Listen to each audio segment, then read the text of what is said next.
Hello friends, আজ আমি chicken কাবাবের রেসিপি আপনাদের সঙ্গে শেয়ার করতে চলেছি।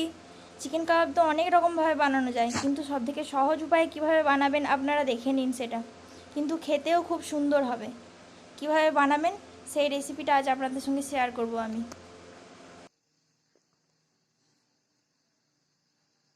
আমি 250 গ্রাম বোনলেস চিকেন নিয়েছি, তাতে একটি ডিম দিয়ে দিচ্ছি। ডিমটা দিয়ে দিলাম আমি। এবার চিকেন কাবাব পাউডার অ্যাড করব। বাজারে কিনতে পাওয়া যায় এটি চিকেন কাবাব পাউডার। বাজারে গিয়ে বললেই, দোকানে বললেই দেবে। এটা আমি 6 চামচ মতো দিয়ে দেব।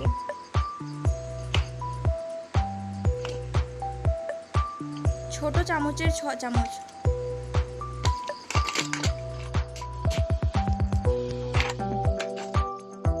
এবার আমি এর মধ্যে লঙ্কা গুঁড়ো দেব। আপনারা লঙ্কা গুঁড়োটি পরিমাণ মতো দেবেন। আমি এখানে 2 চামচ 2.5 চামচ অ্যাড করছি। আপনারা পরিমাণ মতো লঙ্কা গুঁড়ো দেবেন। আর সামান্য হলুদ গুঁড়ো দিয়ে দিচ্ছি।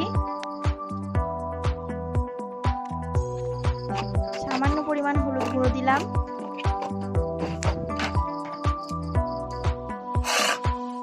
এবার আমি এটি ভালো করে মিশিয়ে নেব। পরিমাণ মতো নুন দিয়ে দিলাম।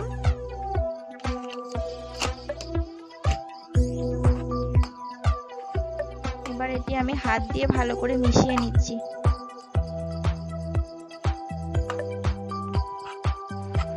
চিকেনগুলো ভালোভাবে মিক্সড করে নিতে হবে। মশলাগুলি যেগুলো দিয়েছি সেগুলোর সাথে চিকেনগুলো যাতে মিশে যায় দেখতে হবে। এবার আমি আদা রসুন বাটা দিচ্ছি। আদা রসুন আমি আগে থেকে বেটে রেখেছিলাম, সেটা খুব অল্প পরিমাণে দিয়ে দিলাম। ওই 2 চামচ মতো দিলাম আদা রসুন বাটাটা। ভালো করে মিক্সড করে নিচ্ছি।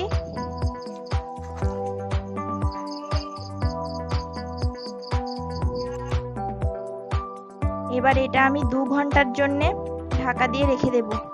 মিনিমাম 2 ঘন্টা রাখতে হবে, তার বেশি রাখলে আরো ভালো হয়।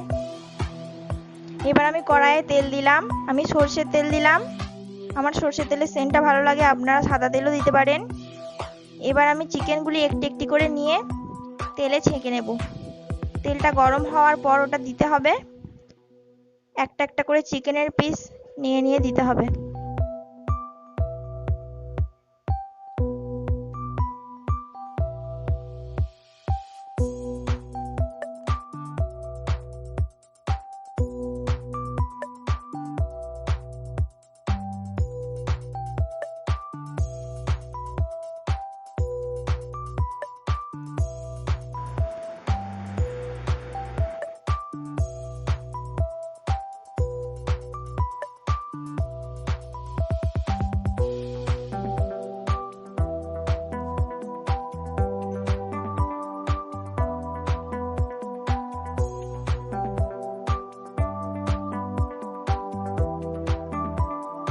খুন্তি দিয়ে ভালোভাবে একটু উল্টে পাল্টে নিচ্ছি।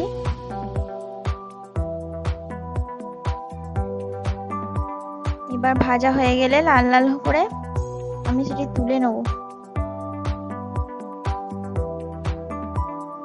এবার আরো বাকিগুলো দিচ্ছি।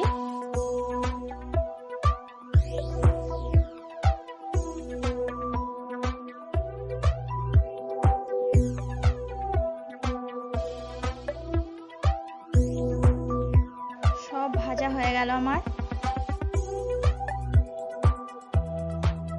এবার খাওয়ার জন্য রেডি। আপনারা সস স্যালাডের সঙ্গে পরিবেশন করবেন।